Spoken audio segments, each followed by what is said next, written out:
Hey dear student, welcome back to our YouTube channel Learners Square। तो चलिए शुरू करते हैं आज का अपना टॉपिक। शुरू करते हैं वेक्टर स्पेस पढ़ने के लिए जो भी बेसिक कॉन्सेप्ट यूज होने वाले हैं पहले उन्हें कर लेते हैं डिस्कस। तो पहला जो है वही जो हमने ग्रुप थ्योरी में पढ़ा हुआ था। ग्रुप थ्योरी में हमने सबसे पहले पढ़ा था कि बाइनरी ऑपरेशन क्या होता है। और भी बेसिक अगर जानना चाहते हैं तो और बेसिक्स पढ़ सकते हैं, है ना। जैसे सेट क्या है तो आप लोग फाइनल ईयर के स्टूडेंट्स हैं, सेट्स वगैरह के बारे में आपको पता होगा, इसलिए नहीं बता रहा हूँ। तो सबसे पहले हम पढ़ते हैं बाइनरी ऑपरेशन क्या होता है। तो बाइनरी ऑपरेशन कैसे डिफाइन किया जाता है। मान लो जी कोई नॉन एम्प्टी सेट है, an operation o is called binary operation for the set G if a belongs to G, b belongs to G, implies that A operation B belongs to G for every AB belongs to G। यानी कि कोई सा भी दो element ले लो, अगर उन दोनों एलिमेंट पे कोई सा ऑपरेशन अप्लाई करते हो, उसके बाद ऑपरेशन अप्लाई करने के बाद जो एलिमेंट आता है वो भी उसी सेट से आता है, तब हम बोलते हैं कि वो सेट क्या है, वो क्या है, बाइनरी ऑपरेशन है, वो ऑपरेशन बाइनरी ऑपरेशन है। या हम ऐसे डिफाइन करते हैं कि जो बाइनरी ऑपरेशन होता है कुछ नहीं, एक फंक्शन है जो कि जी क्रॉस जी से जी पर ही डिफाइन होता है, और ये डिफाइन होने के साथ साथ इस रिलेशन को सेटिस्फाई करता है। यानी कि जी से कोई भी दो एलिमेंट को ले लो, उन पे बाइनरी ऑपरेशन लगा दो, और जो भी कुछ वैल्यू आएगी वो क्या होगी, एक उसी सेट की वैल्यू होगी। और एग्जाम्पल अगर समझना चाहें अपन तो यूं बोल सकते हैं, मान लो एक प्लस ऑपरेशन है जो कि डिफाइन किया जाता है सेट ऑफ नेचुरल नंबर के सेट से, कहाँ पे, नेचुरल नंबर में ही डिफाइन किया जाता है। तो कोई सा भी दो नेचुरल नंबर आप ले लें, उनको प्लस करेंगे तो आपके पास क्या आएगा, एक नेचुरल नंबर ही आएगा। तो इसका मतलब क्या हो गया, आप कोई सा भी नेचुरल नंबर ले सकते हैं, उस पर जब आप बाइनरी ऑपरेशन लगाएंगे तो आपके पास जो वैल्यू आएगी वो वैल्यू उसी नेचुरल नंबर से ही होगी, है ना। और अगर उसी नेचुरल नंबर से होगी तो इसका मतलब ये हो जाएगा कि ये जो प्लस ऑपरेशन है ये क्या है, नेचुरल नंबर वाले सेट पर एक बाइनरी ऑपरेशन है। ठीक है। ऐसे ही प्लस को आप कॉम्प्लेक्स नंबर पे अप्लाई कर दो, प्लस को आप इंटीजर्स पे अप्लाई कर दो, प्लस को आप रियल नंबर पे अप्लाई कर दो, प्लस को आप कोसेंट पे यानी कि रेशनल नंबर पे अप्लाई कर दो, सब में वही उसी सेट के एलिमेंट आएंगे। इसलिए जो प्लस ऑपरेशन है इन सभी सेट्स के लिए क्या होगा, एक बाइनरी ऑपरेशन होगा। देन इसके आगे चलते हैं, मान लो हम मतलब नेक्स्ट जो हमें पढ़ना है वो है क्या, अलजेब्रिक सिस्टम क्या होता है। तो मान लो कोई ऑपरेशन है किसी सेट पे डिफाइन हो जाता है, तो अलजेब्रिक स्ट्रक्चर क्या होता है, ये अलजेब्रिक स्ट्रक्चर बोले या अलजेब्रिक सिस्टम बोले, दोनों का मतलब एक ही होता है। तो अलजेब्रिक सिस्टम क्या होता है, अगर हमारे पास कोई नॉन एम्प्टी सेट है जी और इस पे एक या एक से ज़्यादा बाइनरी ऑपरेशन डिफाइन हो अगर, और उनको इस तरीके से इस वाले ब्रैकेट में लिख देते हैं, तो इसे ही क्या कहा जाता है, अलजेब्रिक सिस्टम कहा जाता है या अलजेब्रिक स्ट्रक्चर कहा जाता है। यानी कि कोई नॉन एम्प्टी सेट एक ब्रैकेट में, है ना, उस पर डिफाइन बाइनरी ऑपरेशन के साथ लिख दिया जाता है, तो उसे क्या कहा जाता है, अलजेब्रिक सिस्टम कहा जाता है या अलजेब्रिक स्ट्रक्चर कहा जाता है। जैसे कि हमारे पास अभी ये पढ़ा, नेचुरल नंबर पे प्लस ऑपरेशन डिफाइन हो रहा है, तो नेचुरल नंबर वाले सेट पे प्लस ऑपरेशन लिख के ऐसे ब्रैकेट में बंद कर देती है, क्या कहा जाएगा, अलजेब्रिक सिस्टम कहलाएगा। देन इसके आगे चलते हैं, लास्ट ईयर का टॉपिक है आपका ग्रुप किसे कहते हैं। तो ग्रुप बहुत अच्छे तरीके से जानते होंगे। मान लो कोई अपने पास अलजेब्रिक सिस्टम है जी और उसके साथ में ऑपरेशन ओ है, ये एक ग्रुप कहलाता है अगर ये क्लोजर लॉ को सेटिस्फाई करे। और क्लोजर लॉ का मतलब क्या हो गया कि कोई एलिमेंट ए है कोई एलिमेंट बी है, ये दोनों एलिमेंट कहाँ बिलोंग करते हैं, जी में। और अगर ये इम्प्लाई कर दे कि ए ऑपरेशन बी भी कहाँ का है, जी का है, for every A B belongs to G, है ना, हर एक एलिमेंट के लिए अगर ये सेटिस्फाई हो जाए कि ए ऑपरेशन बी भी जी में बिलोंग करता है तो कहा जाएगा क्लोजर लॉ सेटिस्फाइड है। देन इसके बाद आता है एसोसिएटिव लॉ। एसोसिएटिव लॉ भी होल्ड होना चाहिए, यानी कि अगर हमारे पास ए बी सी कोई तीन एलिमेंट हो जी में, और ये इम्प्लाई कर दे हमें कि ए ऑपरेशन बी और ऑपरेशन सी इक्वल्स टू आएगा ए ऑपरेशन बी ऑपरेशन सी, यानी कि हम ए फर्स्ट और सेकंड एलिमेंट के बीच में ऑपरेशन लगाएं देन थर्ड पे लगाएं, या फिर हम सेकंड और थर्ड एलिमेंट पे ऑपरेशन लगाएं देन फर्स्ट पे लगाएं, तो दोनों की ही वैल्यू क्या आएगी, सेम आएगी, तो हम क्या कहेंगे, एसोसिएटिव लॉ सेटिस्फाइड है। देन इसके बाद आइडेंटिटी होता है। आइडेंटिटी का मतलब क्या हो जाएगा, आइडेंटिटी का मतलब हो जाएगा कि हमारे पास कोई एक एलिमेंट ई इस तरीके से एग्जिस्ट करना चाहिए, such that there exist,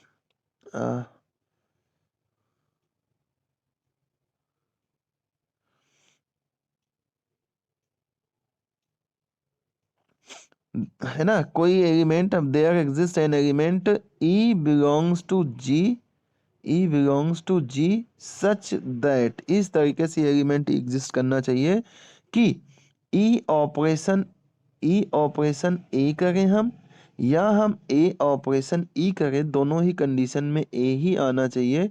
for every A belongs to G, हर एक ए के लिए हमारे पास ई एलिमेंट ऐसा होना चाहिए कि इस पर, सॉरी, हर एक ए के लिए एक एलिमेंट ई इस तरह से होना चाहिए कि इसका इफेक्ट ए पर बाइनरी ऑपरेशन लगाने पर कुछ भी नहीं पड़े। जैसे कि अपन बात करें, ये जो सेट अभी अपन नेचुरल नंबर का लेके चल रहे थे, इसमें तुम्हें प्लस ऑपरेशन के लिए कोई भी एलिमेंट एग्जिस्ट नहीं करता। लेकिन अगर अपन बात कर दें, सेट ले लें इंटीजर्स का और ऑपरेशन ले लें प्लस का, तो आपके पास जीरो नाम का एक एलिमेंट ऐसा है कि आप इसमें 5 ले लें, 6 ले लें, किसी पे भी जीरो आप प्लस करेंगे या जीरो में उस एलिमेंट को प्लस करेंगे तो उसकी वैल्यू पे कोई फर्क नहीं पड़ेगा, वो वही का वही आएगा। इसका मतलब प्लस ऑपरेशन के लिए जो जीरो एलिमेंट है ये क्या होगा, एक एक क्या होगा, आइडेंटिटी एलिमेंट होगा। ऐसे ही अगर अपन एक और एग्जांपल के थ्रू समझें, तो अगर हमारे पास कोई एलिमेंट है,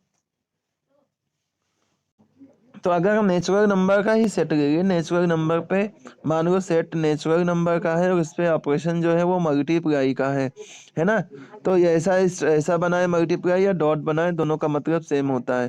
तो आप 1 का मल्टीप्लाई 5 से करें या 5 का मल्टीप्लाई आप 1 से करें तो 5 पे कोई भी इफेक्ट नहीं पड़ता, यानी कि 1 जो है मल्टीप्लिकेशन का क्या हो गया, आइडेंटिटी एलिमेंट हो गया। ओके, देन इसके आगे चलते हैं। नेक्स्ट जो लॉ है वो है इनवर्स एक्सियम, है ना, यानी कि हमारे पास एक और एलिमेंट, मतलब एक और लॉ है कि इनवर्स हर एक एलिमेंट का एग्जिस्ट होना चाहिए। यानी कि अगर हमारे पास कोई एक एलिमेंट ए बिलोंग करता है, कोई एक एलिमेंट ए बिलोंग करता है जी में, इस ए के लिए हमें कोई element there exist another element b belongs to G such that, एक एलिमेंट बी इस तरीके से एग्जिस्ट करना चाहिए। आप ए ऑपरेशन बी पता करें या बी ऑपरेशन ए पता करें, दोनों ही कंडीशन में हमारे पास आइडेंटिटी एलिमेंट मिले अगर, तो हम ए को बी का इनवर्स कहेंगे या बी को ए का इनवर्स कहेंगे। और हम ए के इनवर्स को इस तरीके से डिनोट करते हैं, यानी कि ए का इनवर्स क्या होगा, ए इनवर्स इस तरीके से लिखा जाएगा। ठीक है, तो अगर कोई भी अलजेब्रिक स्ट्रक्चर इस तरीके से चारों लॉज को सेटिस्फाई करता है तो वो अलजेब्रिक स्ट्रक्चर एक ग्रुप बनाता है। देन ग्रुप के एग्जांपल्स अगर हमें समझना है, एग्जांपल क्या होंगे, तो आई यानी set of integers plus operation के रिस्पेक्ट में एक ग्रुप बनाता है, set of real number plus operation के रिस्पेक्ट में एक ग्रुप बनाता है, set of real number multiplication operation के रिस्पेक्ट में एक ग्रुप बनाता है, ऐसे ही कॉम्प्लेक्स नंबर भी ग्रुप बनाता है। और फिर और फाइनाइट एग्जांपल अगर आप चाहते हो तो ये जो सेट है 1 -1 आयोटा और माइनस आयोटा, ये मल्टीप्लिकेशन के रिस्पेक्ट में एक ग्रुप बनाता है। ठीक है, तो ये कुछ एग्जांपल्स हो गए ग्रुप के। देन इसके बाद चलते हैं, समझते हैं एबेलियन ग्रुप क्या होता है। तो मान लो जी कोई ग्रुप है ना, जी कोई ग्रुप है। अब ये ग्रुप एक एबेलियन ग्रुप कहलाएगा अगर ये कम्यूटेटिव लॉ को सेटिस्फाई करता है। ठीक है, कोई ग्रुप एक एबेलियन ग्रुप कहलाता है जब वो कम्यूटेटिव लॉ को सेटिस्फाई कर जाए, यानी कि ए बी कोई भी दो एलिमेंट हम ले लें और ए ऑपरेशन बी, अगर बी ऑपरेशन ए के इक्वल होता है हर एक ए बी के लिए, तो कहेंगे ये कम्यूटेटिव लॉ जो है सेटिस्फाइड है। ठीक है, तो अगर कोई ग्रुप इस लॉ को सेटिस्फाई कर देता है तो उसे क्या कहा जाता है, कम्यूटेटिव, यानी कि इस ग्रुप को क्या कहा जाएगा, एबेलियन ग्रुप कहा जाएगा। अब इस ग्रुप को बताने वाले जो मैथमेटिशियन थे वो एबेल थे, इसलिए उनके नाम पर ही इसे एबेलियन ग्रुप कहा जाता है। ठीक है, देन अगर हम सिंपली ऐसे बात करें एबेलियन ग्रुप बताने के लिए, तो आपके पास 5 प्रॉपर्टी हो जाएगी, है ना। पहली क्लोजर लॉ सेटिस्फाई हो, दूसरा एसोसिएटिव सेटिस्फाई हो, तीसरा आइडेंटिटी सेटिस्फाइड हो, यानी कि आइडेंटिटी एलिमेंट एग्जिस्ट हो उसमें, और एलिमेंट्स का इनवर्स भी एग्जिस्ट करता हो। इसके साथ साथ अगर कम्यूटेटिव लॉ भी सेटिस्फाई हो जाता है, तब उस अलजेब्रिक सिस्टम को या उस अलजेब्रिक स्ट्रक्चर को क्या बोला जाता है, एबेलियन ग्रुप बोला जाता है। तो जो अभी एग्जांपल्स अपन ने पढ़े ग्रुप्स के, वो सारे एग्जांपल्स है एबेलियन ग्रुप के भी। देन इसके बाद बात करते हैं सब ग्रुप क्या होता है। तो मान लो कोई H कोई सबसेट है किसी ग्रुप G का, H कोई सबसेट है किसी ग्रुप G का, ठीक है। तो ये जो H है ये सब ग्रुप कहलाएगा अगर सेम बाइनरी ऑपरेशन के रेस्पेक्ट में ये भी एक ग्रुप की प्रॉपर्टी को सेटिस्फाई करता है। यानी कि जो ऑपरेशन G में है वही ऑपरेशन ले लें, और जो सबसेट अपन ले रहे हैं वो सबसेट ले लें। अगर वो सबसेट एक ग्रुप बना देता है, तब हम बोलेंगे वो एक क्या है, सब ग्रुप है। जैसे कि एग्जाम्पल के लिए अपन अगर समझना चाहें, तो जो सेट ऑफ इंटीजर्स होता है, सेट ऑफ इंटीजर्स होता है, ये सबसेट होता है किसका, सेट ऑफ रियल नंबर्स का। तो रियल नंबर जो है प्लस ऑपरेशन के रिस्पेक्ट में एक एबेलियन ग्रुप बनाता है ना। तो जो आई है ये प्लस ऑपरेशन के रिस्पेक्ट में एक क्या हो गया, सब ग्रुप हो जाएगा रियल नंबर्स का।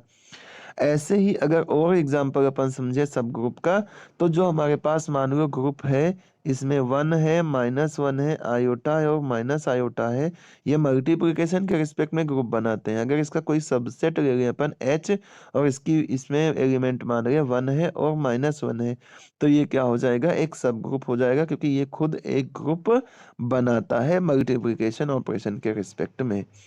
ओके, तो ये हो गई सब ग्रुप की डेफिनेशन। इसके आगे चलते हैं, समझते हैं कोसेट क्या होता है ना। नेक्स्ट जो डेफिनेशन है वो क्या है, कोसेट क्या होता है। तो मान लो हमारे पास कोई ग्रुप है G, इस ग्रुप का कोई सब ग्रुप है H। तो इसका जो कोसेट होता है कुछ इस तरीके से डिफाइन किया जाता है कि A कोई आर्बिट्रेरी एलिमेंट हो G का, और हम इस तरीके से लिख दें G के एलिमेंट को लेफ्ट साइड में, और जो हमारे पास सब ग्रुप है उसके एलिमेंट को राइट साइड में, और उससे उसके एलिमेंट से अपन सेट्स बना लें, तो उसी सेट को क्या कहा जाएगा, कोसेट कहा जाएगा। यानी कि क्या होगा, एक ग्रुप होगा, ग्रुप का कोई सब ग्रुप होगा। अब ग्रुप का एक एलिमेंट ले लो, उसके साथ में बाइनरी ऑपरेशन के साथ में सब ग्रुप को जो है मर्ज कर दो, है ना। मतलब एलिमेंट ले लो सब ग्रुप के, और उस पर ऑपरेशन लगाते चले जाओ तो एक सेट बन जाएगा। उस सेट को क्या कहेंगे, कोसेट कहेंगे। अगर हम G के एलिमेंट को लेफ्ट साइड में रख रहे हैं, तो उस कोसेट को क्या कहा जाएगा, लेफ्ट कोसेट कहा जाएगा। और अगर हम G के एलिमेंट को राइट साइड में रखेंगे, तो उस कोसेट को क्या कहा जाएगा, राइट कोसेट कहा जाएगा। ओके, तो कोसेट क्या हो गया, कोसेट का मतलब सिंपली यही हो गया कि अगर हमारे पास कोई ग्रुप होगा और कोई सब ग्रुप होगा, अगर सब ग्रुप के एलिमेंट्स को राइट साइड में रखते हैं और ग्रुप के एलिमेंट को लेफ्ट साइड रखते हैं और उनसे एक सेट बनाते हैं और बाइनरी ऑपरेशन अप्लाई कर करके, तो वो जो सेट मिलेगा वो क्या होगा, एक कोसेट होगा। अब अगर G के एलिमेंट यानी ग्रुप के एलिमेंट लेफ्ट साइड में है, तो लेफ्ट कोसेट होगा। अगर राइट साइड में है, तो राइट कोसेट होगा। जैसे कि हम यहाँ पे इस एग्जांपल से समझें कि G का कोई एक एलिमेंट 1 ले लें, इसके साथ H का मल्टीप्लाई कर दें, तो ये क्या होगा, G के एलिमेंट को लेफ्ट साइड में रख रहे हैं, तो ये क्या होगा, इसका लेफ्ट कोसेट होगा। क्या होगा, लेफ्ट कोसेट होगा। अब अगर इसको पता करते हैं अपन, तो क्या आएगा, 1 इंटू H की वैल्यू कितनी है, 1 है और -1 है।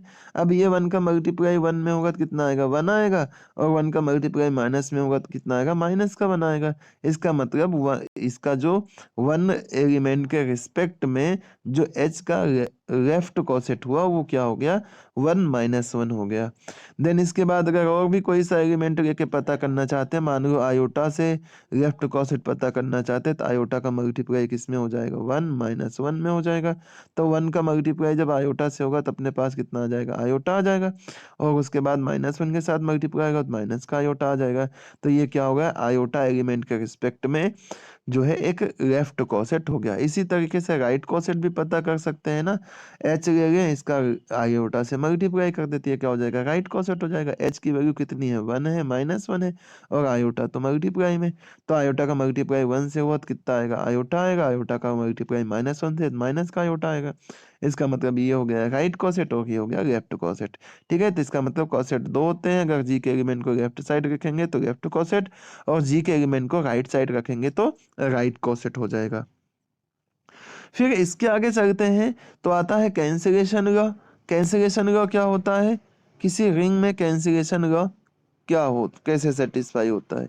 अब बात आ गई रिंग की, तो सबसे पहले अपन को समझना पड़ेगा रिंग क्या है, नहीं तो रिंग नहीं पता है तो फिर इसकी बात क्यों कर रहे हैं। तो देखो, कोई भी अलजेब्रिक स्ट्रक्चर जिसमें दो ऑपरेशन हो, ठीक है, मान लो एक अलजेब्रिक स्ट्रक्चर है आर प्लस और डॉट, ये कोई अलजेब्रिक स्ट्रक्चर या अलजेब्रिक सिस्टम है, ये एक रिंग कहलाता है अगर आर प्लस ऑपरेशन के रिस्पेक्ट में एक क्या बनाता है, एबेलियन ग्रुप बनाता है। क्या बनाता है, अबेलियन ग्रुप बनाता है। सेकेंड थिंग ये होती है अगर ये आर डॉट के रिस्पेक्ट में क्या करता है, सेमी ग्रुप बनाता है, सेमी ग्रुप बनाता है। और थर्ड प्रॉपर्टी ये होती है कि डिस्ट्रीब्यूटिव लॉ यहाँ पे क्या होता है, सेटिस्फाई होता है। डिस्ट्रीब्यूटिव लॉ यहाँ पे क्या होता है, सेटिस्फाई होता है, तब ये क्या होता है, एक रिंग बनाता है। ठीक है, अब ये डिस्ट्रीब्यूटिव लॉ जो यहाँ पे रहेगा वो कैसा वाला रहेगा, ए डॉट बी और प्लस में कितना सी, तो ये क्या हो जाएगा, ए डॉट बी प्लस में ए डॉट सी।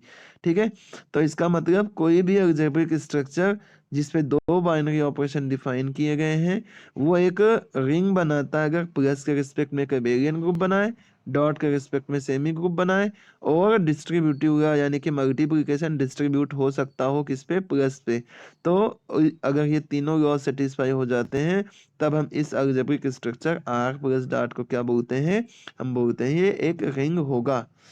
ओके, अब सेमी ग्रुप क्या होता है, सेमी ग्रुप की बात अगर अपन करें तो यहाँ पे आ जाएं, अगर कोई भी अलजेब्रिक स्ट्रक्चर केवल ये 1 और 2 लॉ ही सेटिस्फाई करता तो कहा जाता है वो क्या है, सेमी ग्रुप है। अगर एक ही सेटिस्फाई करेगा तो बोलेंगे ग्रुपायड है, 3 सेटिस्फाई करेगा तो मोनायड है।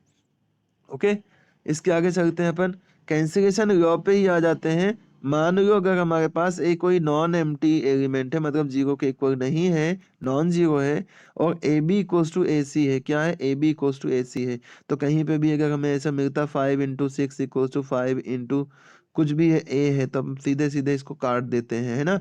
तो उसको कैसे कट कर पाते हैं अपन, कैंसिलेशन लॉ लगा के ही कट कर पाते हैं।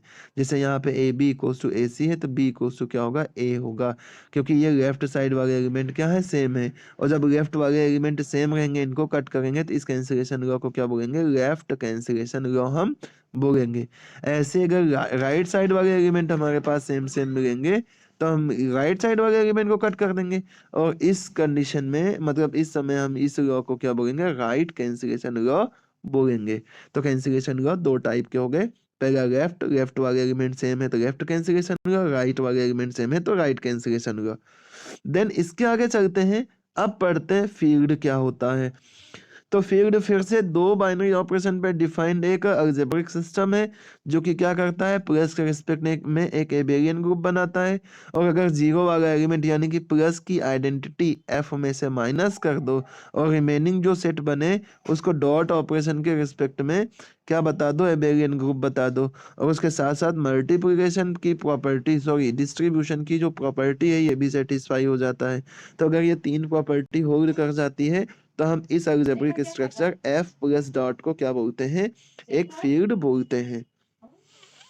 अब बात करें अगर इसमें तो कितनी टोटल प्रॉपर्टी हो जाएगी, तो अबेलियन ग्रुप की यहाँ की 5 प्रॉपर्टी, यहाँ की 5 प्रॉपर्टी और 2 डिस्ट्रीब्यूटिव होगा, यानी कि अगर 12 प्रॉपर्टीज होल्ड हो जाती हैं किसी अलजेब्रिक स्ट्रक्चर में तो वो क्या कहलाता है, एक फील्ड कहलाता है।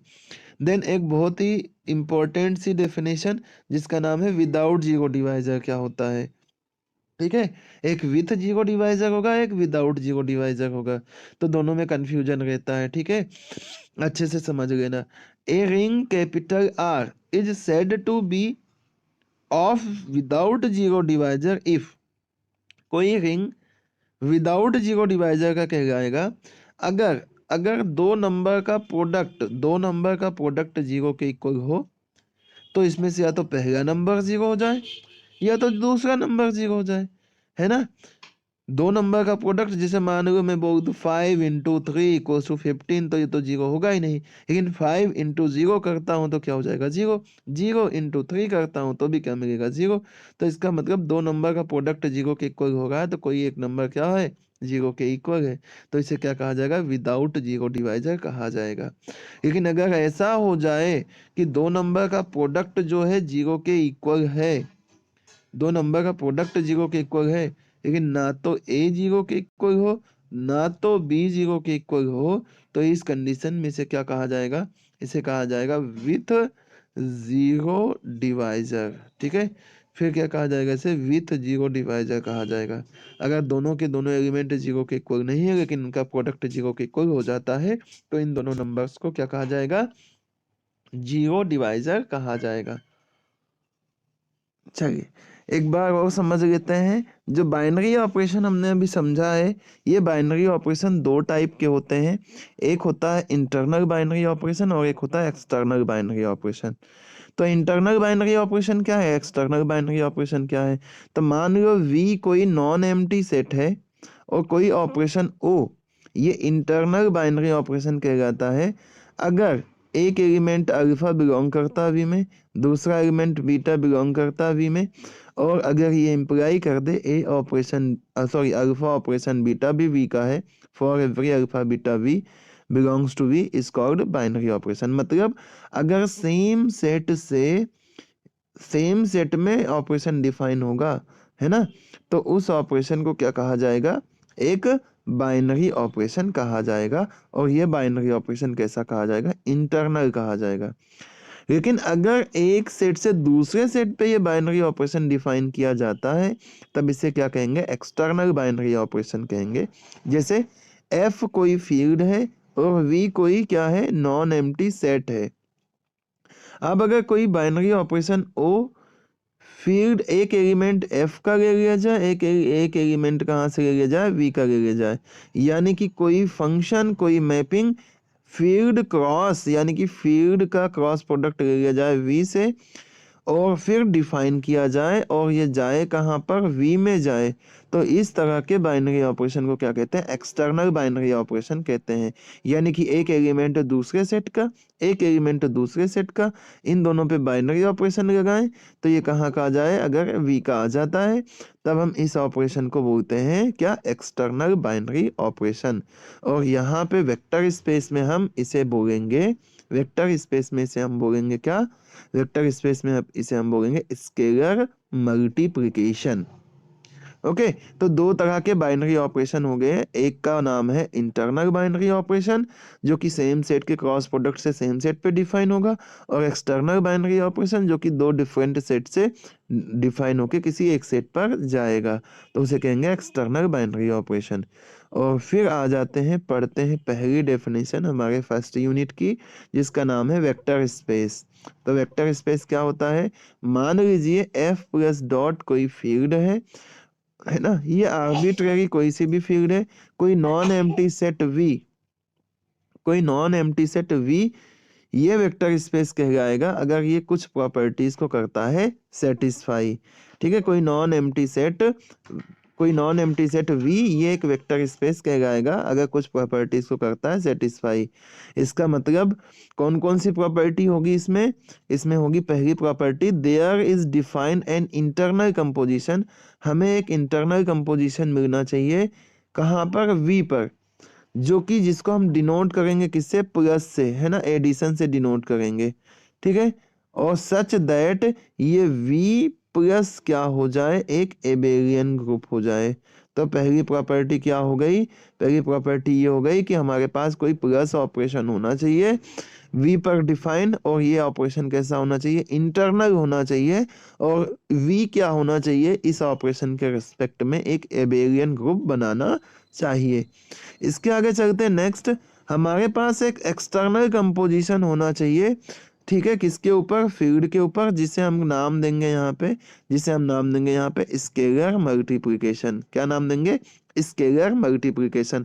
और इसको डिफाइन इस तरीके से किया जाएगा, एक एलिमेंट फील्ड का ले लिया जाएगा, एक एलिमेंट वी का ले लिया जाएगा, और ये इम्प्लाई करेगा कि हर एक एलिमेंट के लिए ए अल्फा कहाँ बिलोंग करेगा, वी में बिलोंग करेगा, यानी कि A belongs to F, alpha belongs to F V, और ये इम्प्लाई कर दे ए अल्फा बिलोंग करता है वी में for every A belongs to F और and for every alpha belongs to V, यानी कि हर एक ए के लिए, हर एक अल्फा के लिए हमारे पास ए अल्फा वी में मिलता है, तो हम बोलते हैं स्केलर मल्टीप्लिकेशन होल्ड करता है।